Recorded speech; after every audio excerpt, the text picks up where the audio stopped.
This is the story of John the Baptist. He was a great forerunner of Jesus, and he was murdered. Now, this is a story that should be familiar to all Christians.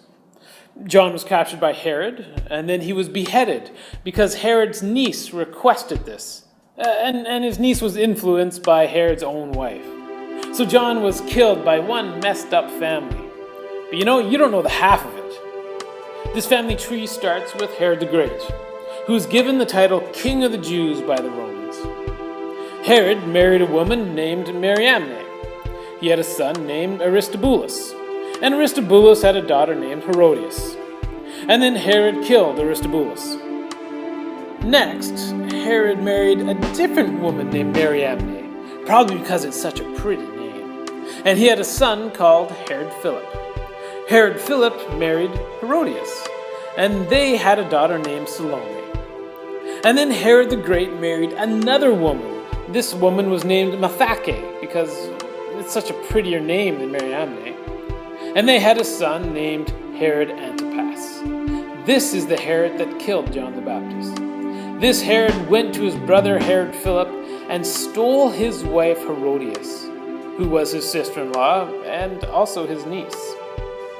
So John preached against the sinful errors of this royal family, and it got him thrown in prison.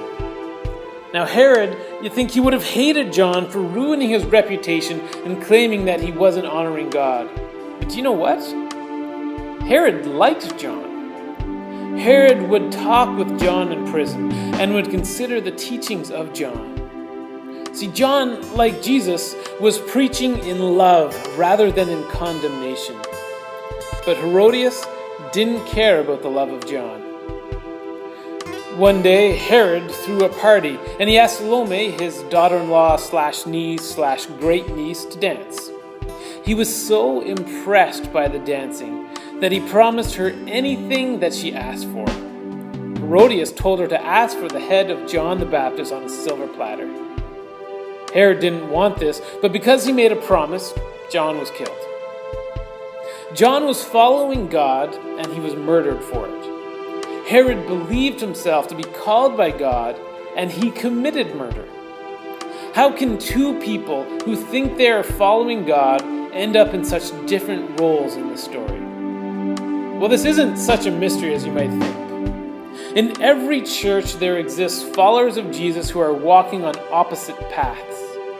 One is like Christ, and the other is Antichrist.